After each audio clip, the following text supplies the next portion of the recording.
मैं तो पहाड़ों में मीलों सफर करने का आदी हूँ। तुम्हारे बारे में कुछ नहीं कह सकता कि तुम ये फासला तय कर सकोगी या नहीं। मैंने कहा, जब हम डोडा में मामा के गांव से भागे थे तो मैंने वो कठिन सफर तुम्हारे कंधों पर बैठकर तो नहीं किया था। सीता ने कहा, कुछ फासला तो वाकई ऐसे ही तय हुआ था जैसा तुम कह रही हो। मैंने मुस्कुराकर जवाब दिया, अब तुम्हें ये कष्ट नहीं उठाना पड़ेगा। सीता ने कहा, हम बातें कर रहे थे कि राजीव आ गया। उसने सूरत हाल का जायजा लिया, कल्पना के बारे में पूछा और फिर हमारे लिए चाय बनाने के लिए किचन में घुस गया। 3-4 रोज तक कल्पना की हालत खासी अबतर रही और फिर वो आहिस्ता आहिस्ता संभलने लगी। इस बीमारी ने उसे निचोड़ कर रख दिया और वो सूख कर बिल्कुल कांटा हो गई थी। उसे मुकम्मल तौर पर सेहतयाब होने के लिए कई रोज दरकार थे और जाहिर है हम इतना लंबा इंतजार नहीं कर सकते थे। वो हफ्ते का दिन था। सीता और मैंने तमाम तैयारियां मुकम्मल कर ली थी। हमारे पास इतना राशन था कि हम 15 दिन आराम से खा सकते थे। वैसे हमें इतने रोज उस मंदिर में रहना नहीं था। दोपहर के करीब हम शहर से निकलकर लोदरवा की तरफ जाने वाले रास्ते पर चल पड़े। शहर से 3-4 मील निकलने के बाद हम रेत के एक टीले के करीब रुक गए। रेत तपी हुई थी, शदीद गर्मी थी, हम पसीने में तर हो रहे थे, लेकिन हमें ये गर्मी बर्दाश्त करनी थी। और इसके बाद रात को होने वाली सर्दी थी। सूरज गरूब हो गया, अंधेरा फैलने लगा, मौसम में भी बदतरीज खुनकी पैदा हो रही थी। और फिर हमें वो नजर आ गए जिनका हमें इंतजार था। वो दोनों पुजारी शहर से आने वाले रास्ते पर बातें करते हुए आ रहे थे। तारों की मध्यम सी रोशनी में उनके हयूले दिखाई दे रहे थे। वो लम्हा ब लम्हा करीब आ रहे थे। मैंने सीता को इशारा किया और हम दोनों आने वाले लम्हात का मुकाबला करने के लिए तैयार हो गए। आसमान पर चांद नहीं था। तारों की लो में नजर किसी हद तक काम कर रही थी। हम शहर से 2 मील से ज्यादा दूर नहीं थे, लेकिन रेत के पहाड़ी नुमा टीलों की वजह से शहर हमारी नजरों से ओझल था। ताहम उन टीलों के दूसरी तरफ उड़ती हुई मध्यम रोशनी से यूं लग रहा था कि उस तरफ जमीन पर आग लगी हुई हो। हमारे चारों तरफ रेगिस्तान था, टीले थे, हवा ज्यादा तेज नहीं थी, लेकिन रेत पर उसकी सरसराहट अजीब पुरस्रार तासुर पैदा कर रही थी। ये वही रेगिस्तान था जहाँ दिन के वक्त गर्मी की शिद्दत से दिमाग तक पिघल जाता था, लेकिन शाम ढलते ही अंगारों की तरह तपती हुई रेत ठंडी होना शुरू हो गई थी। और उस वक्त हवा के सरसराते हुए झोंके बहुत खुशगवार लग रहे थे। लेकिन मैं जानता था कि जैसे जैसे रात बीतती जाएगी सर्दी में इजाफा होता जाएगा और रात के आखिरी पहर तो सर्दी बढ़ जाएगी। मैं रेगिस्तान में इधर उधर देख रहा था कि पहलू में हल्की सी ठेस लगने से मैं चौंक गया। मेरे करीब बैठी हुई सीता मुझे कोहनी से टोके देती हुई शहर की तरफ से आने वाले रास्ते की तरफ मतवज्जे कर रही थी। मैंने गर्दन घुमाकर उनकी तरफ देखा। वो दोनों हयूले करीब आ रहे थे। मेरा ख्याल है कि हमारे और उनके दरमियान तकरीबन 50 गज का फासला रहा होगा, जो बतदरीज कम होता जा रहा था। और फिर कुछ देर बाद आवाजें भी सुनाई देने लगी। वो दोनों बातें करते हुए आ रहे थे। हम दोनों सूरत हाल का मुकाबला करने के लिए तैयार हो गए। सीता ने जो प्रोग्राम बनाया था वो अगरचे किसी हद तक शर्मनाक था, मगर सीता को शायद उसकी परवाह नहीं थी। शहर के जैन मंदिर में पंडित भोलानाथ पर भी यही हरबा इस्तेमाल करके वो लोदरवा मंदिर के बारे में मुफीद मालूमात हासिल कर चुकी थी। इसमें कोई शक नहीं कि किसी हसीन औरत को देखकर मर्द फिसलने में देर नहीं लगाता। और उन पंडितों और पुजारियों को तो मैं अच्छी तरह समझ चुका था। ये तो औरतों पर बूके बेड़ियों की तरह झपटते थे। सीता जैसी हसीन औरत हो, रात का सन्नाटा हो, कौन काफिर अपने आप पर काबू रख सकेगा। वो लोग करीब आ गए। सीता ने मुझे एक बार फिर कोहनी से हल्का सा टोका मारा और खुद रेत पर लेटकर होले होले कराहने लगी। मैं भी ऊंची आवाज में बोलने लगा। सीता के कराहने और मेरे ऊंची आवाज में बोलने का मकसद ये था कि आने वाले हमारी तरफ मतवज्जे हो जाएं। हमारा अंदाजा गलत नहीं निकला। वो दोनों टीले के दूसरी तरफ रुक गए। पहले आपस में कुछ बातें करते रहे, फिर उनमें से एक की ऊंची और कड़कती हुई आवाज सुनाई दी और उस आवाज में हल्का सा खौफ भी था। उधर कौन है? टीले के परली और कौन है? मैंने सीता को इशारा किया। उसके कराहने की आवाज कुछ बुलंद हो गई। मैं बुड़बुड़ाता हुआ उठ खड़ा हुआ और टीले पर चढ़कर दूसरी तरफ आ गया। उन दोनों पुजारियों को देखकर मैंने डंडोत किया और घबराई हुई आवाज में बोला, आप दोनों को भगवान ने फरिश्ता बनाकर हमारी मदद को भेज दिया है महाराज। तुम कौन हो महाराज? उनमें से लंबे कद वाले पुजारी ने कहा। मेरे लिबास से वो मुझे कोई पंडित या पुजारी ही समझा था। तुम्हारे साथ कौन है? मुझे तो कोई नारी लगती है। जी हाँ महाराज, मैंने जवाब दिया। काली माँ की सेवक है। हम दोनों शाम से पहले पतवा से चले थे जैसलमेर के दुर्गा मंदिर जाने के लिए। अंधेरा होने के बाद रास्ता भटक गए। समत्री देवी के सीने में पीड़ उठी है, बहुत ब्याकाल हो रही है। अच्छा हुआ आप इस तरफ आ गए। हमारी मदद करो महाराज।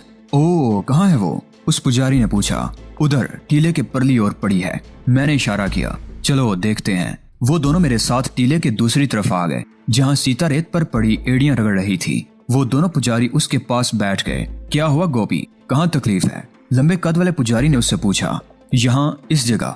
सीता अपना सीना मसलने लगी। फिर उसने पुजारी का एक हाथ पकड़कर सीने पर रख लिया। यहाँ पंडित जी, इस जगह। वो पुजारी का हाथ पकड़े अपने सीने के उबार पर फेर रही थी। यहाँ जरा अच्छी तरह देखें पंडित जी। सीता कराही। महाराज, आप दोनों जरा परली ओर को चले जाओ, मैं गोपी को अच्छी तरह देख लूं, बहुत कष्ट है इसको।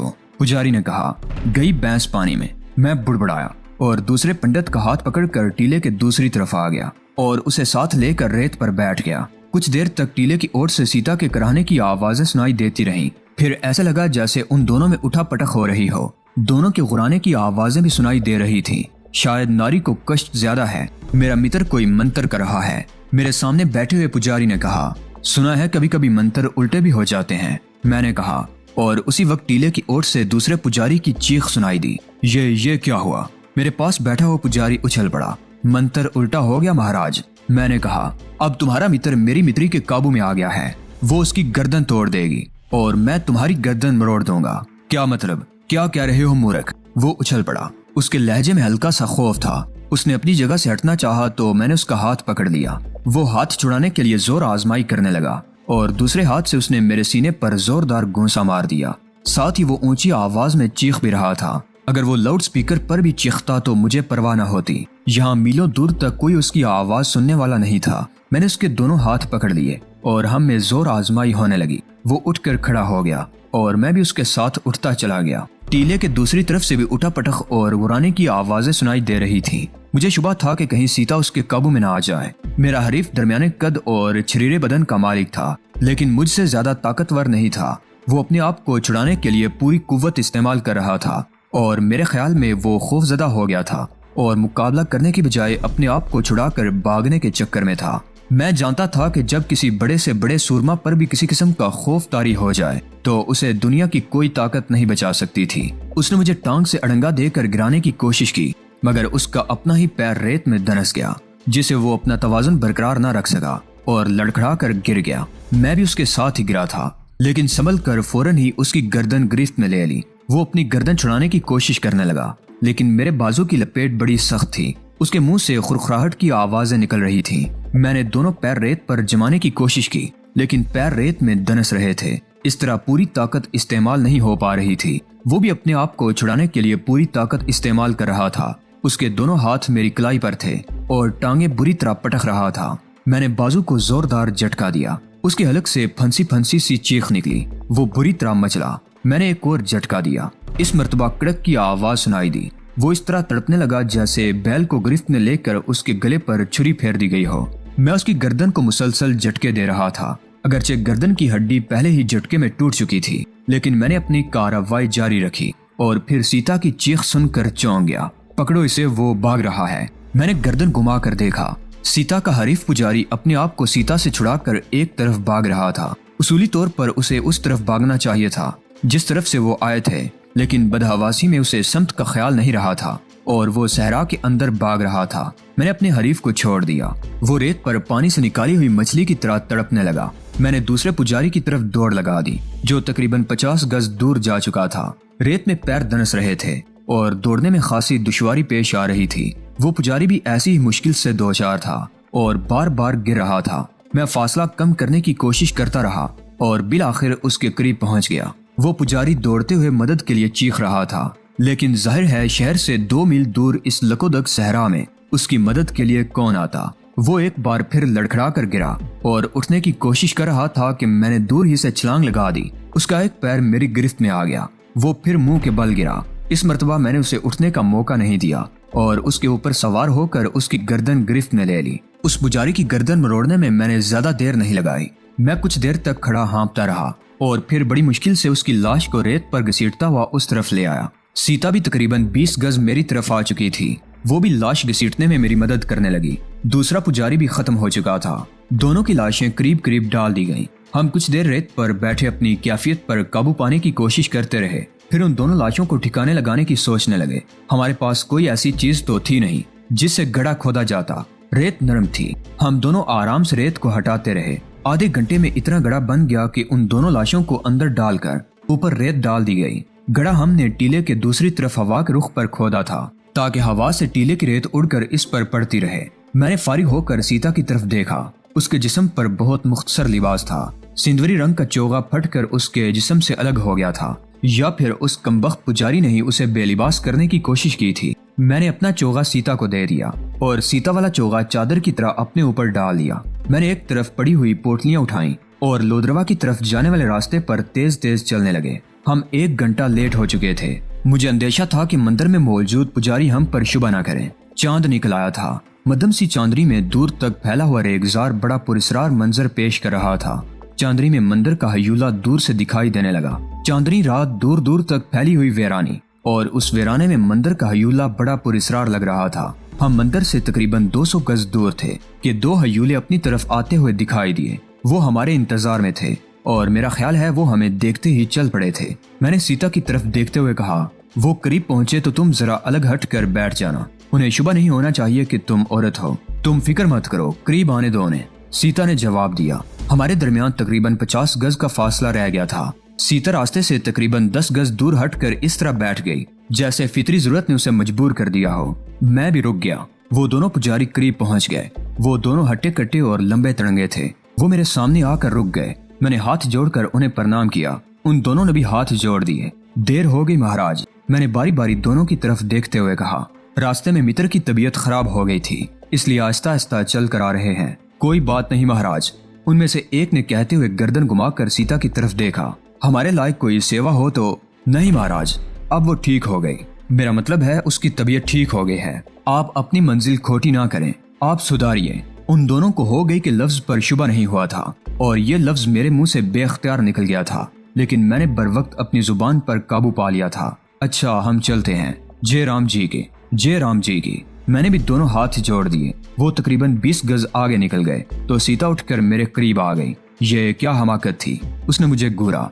अगर उन्हें शुबा हो जाता तो अब तो बात खत्म हो गई ना। मैंने कहा, चलो, वो मंदिर अपने सेवकों का इंतजार कर रहा है। हम दोनों चलते हुए मंदिर के करीब आ गए। मंदिर की इमारत ज्यादा बड़ी नहीं थी। बस समझ लीजिए कि तकरीबन 1000 मुरब्बा गज रकबे पर जमीन की सतह से तकरीबन 6 फुट ऊंची कंक्रीट की चौकी थी जिस पर वो इमारत तामीर की गई थी। ऊपर पहुंचने के लिए 5 कुशादा सीढ़ियां थीं। ये इमारत वसी और रीज 12 दरी की तरह थी। कोई गेट नहीं था, चारों तरफ से खुला हुआ था। छत को बड़े बड़े स्तूनों ने सहारा दे रखा था। इमारत के चारों कोनों पर अलबत्ता कमरे बने हुए थे। 12 दरी के वस्त में बड़े स्तून के साथ एक 5 फुट ऊंचा चबूतरा था जिस पर एक बड़ी मूर्ति रखी हुई थी। उस मूर्ति का सर गायब था, एक बाजू भी नहीं था, दूसरा बाजू कोहनी से गायब था और यही टूटा फूटा भगवान जैन मत के पैरोकारों के लिए मुकद्दस था। ये मंदिर सदियों पुराना था। ये मूर्ति भी उसी वक्त यहाँ रखी गई होगी, लेकिन सदियों के हवादिस ने उसका हुलिया बिगाड़ दिया था और बिगड़े हुए हुलिया का यही पत्थर हिंदुओं का वो भगवान था जिसकी यात्रा के लिए वो दूर दूर से आते थे। एक कोने में वाक़ई कमरे का दरवाजा खुला हुआ था और अंदर कोई लैंप या मशाल जल रही थी जिसकी जर्द रोशनी दरवाजे के बाहर भी झलक रही थी। सीता दरवाजे पर रुककर अंदर झांकने लगी और फिर वो अंदर चली गई। मैं भी उसके पीछे ही अंदर आ गया। ये कमरा 8 बाई 8 फुट से ज्यादा बड़ा नहीं था। 8 फुट ऊपर चारों दीवारों में खिड़कियां थीं जिनमें संगमरमर की जालियां लगी हुई थी। उनसे नीचे कोई खिड़की वगैरह नहीं थी। अलबत्ता 2 दीवारों में एक एक 2-2 ईंटें उखड़ी हुई थी। एक सुराख से बाहर दूर तक रेगिस्तान में देखा जा सकता था, जबकि दूसरी दीवार से मंदिर का अकबी कंपाउंड और वो ऊंची दीवार नजर आ रही थी जिससे इस मंदिर और लोदरवा खंडर और शहर को एक दूसरे से अलग किया गया था। एक दीवार में लगे हुए कुंडे में वो मशाल अटकी हुई थी जिसमें किसी जानवर की चर्बी जल रही थी। दरवाजा और चारों खिड़कियां खुली होने की वजह से कमरे में ना तो मशाल के धुएं की घुटन थी और ना ही चर्बी जलने की तेज बू थी। मोम से मिलती जुलती बू बहुत हल्की थी और काबिले बर्दाश्त थी।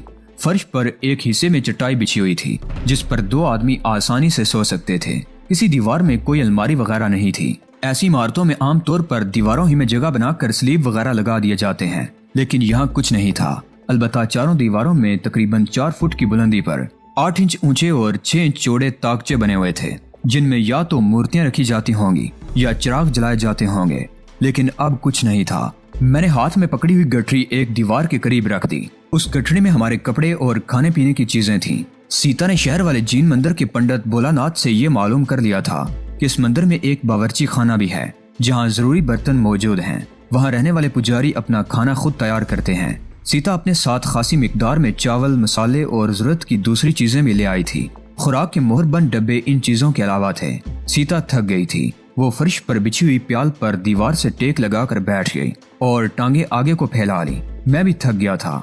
मैं भी दूसरी दीवार से टेक लगाकर बैठ गया। सीता कुछ देर तक बातें करती रही, फिर उसने मजीद टांगे पसार ली और आंखें बंद कर ली। मैं भी थक चुका था और मुझ पर भी गनूदगी सी तारी हो रही थी। कमरे के दरवाजे पर कोई पट वगैरह नहीं था जिसे बीड़ लिया जाता, लेकिन मेरे ख्याल में यहाँ हमें कोई खतरा तो नहीं था। इस वीराने में कौन आएगा?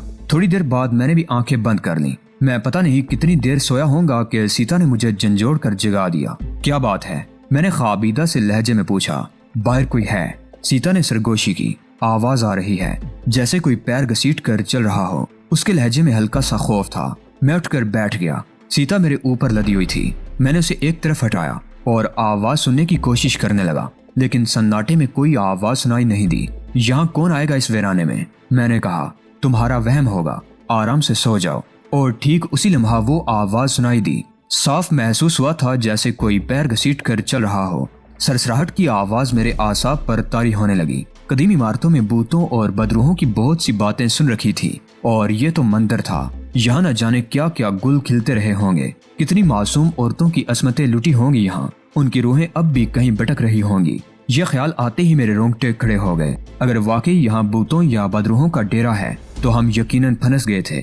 और शायद उस वक्त सीता के जहन में भी यही ख्याल आया था। वो किसी की भटकती हुई आत्मा तो नहीं। वो सरगोशी में बोली, अहम काना बातें मत करो। मैंने उसके साथ अपने आप को भी तसल्ली दी। आओ देखते हैं बाहर कौन है। सीता ने जल्दी से पोटली खोलकर चाकू निकाल लिया। हम अपने साथ किसी किस्म का असलिहा या कोई भी हथियार नहीं लाना चाहते थे, लेकिन सीता ने मोहर बंद खुराक के डब्बे खोलने के लिए ये रामपुरी चाकू रख लिया था। उसने बटन दबाकर चाकू खोल लिया। उसका फल तकरीबन 6 इंच लंबा था। उसने चाकू मेरे हाथ में थमा दिया और मेरे दाएं बाजू से लिपट कर खड़ी हो गई। अगर वाकई कोई बदरू हुई तो क्या ये चाकू हमारी कोई मदद कर सकेगा? मैंने कहा। हो सकता है वो कोई आत्मा ना हो, कोई इंसान हो। सीता बोली। हम कमरे से बाहर आ गए। उस वक्त तेज हवा चल रही थी और सीटियां सी बजती हुई महसूस हो रही थी। पहले हम उस तरफ आए जहां से मंदिर में दाखिल हुए थे। चांद आसमान के वस्त में पहुंच चुका था। वीराना, सरसराती हुई हवा और चांदनी तीनों ने मिलकर माहौल को खासा खौफनाक बना दिया था।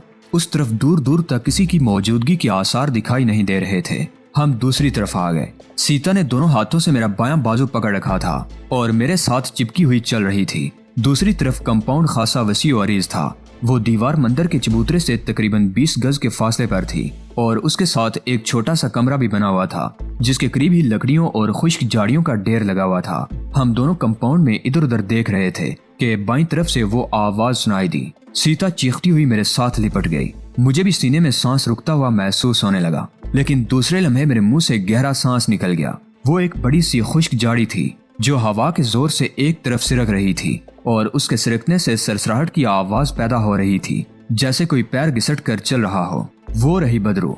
मैंने देख लिया है उसे। अब वो मेरे हाथ से बचकर नहीं जा सकती। मैंने सीता को अपने से अलग करने की कोशिश करते हुए कहा, लेकिन वो मुझसे लिपट गई। भागो, वो हकलाई। भाग चलो यहाँ से। हम आत्माओं का मुकाबला नहीं कर सकते। देखो तो सही कितनी हसीन है वो, और उसके बिखरे हुए बाल कितने लंबे हैं। मेरा दिल चाह रहा है कि उसके बालों को छू कर देखूं।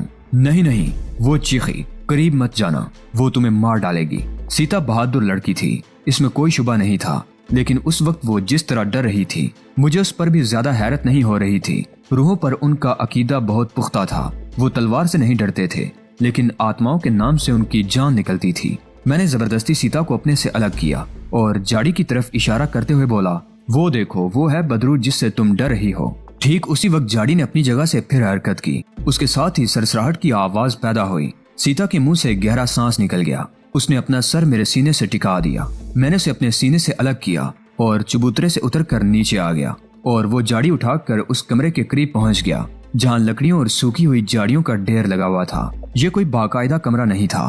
कंपाउंड की फसील के साथ 2 दीवारें खड़ी करके टीन की छत डाल दी गई थी। दरवाजे पर कोई पट वगैरह नहीं था। मैंने अंदर झांक कर देखा। पत्थर रख कर 2 चूल्हे बने हुए थे और कुछ बर्तन इधर उधर बिखरे हुए थे। ये किचन है, मैंने सीता की तरफ देखते हुए कहा। पोटली में टॉर्च भी रखी हुई है, लेकर आओ, देखें इसमें क्या क्या है। अभी कौन सा हमें कुछ पकाना है, सुबह देख लेंगे, सीता ने कहा। उस वक्त आधी रात बीत चुकी थी। हम खासी देर सो लिए थे और उस वक्त नींद नहीं आ रही थी। कमरे में जाने को दिल भी नहीं चाह रहा था। हम चबूतरे की सीढ़ी पर बैठ गए और फिर बातों का सिलसिला शुरू कर दिया। हम सरगोशियों में बातें कर रहे थे। मेरा तजस्सुस बढ़ रहा था और मैं लोदरवा के उन खंडरात के बारे में ज्यादा से ज्यादा जान लेना चाहता था जहां दहशतगर्दी और तखरीबकारी का कैंप कायम किया गया था।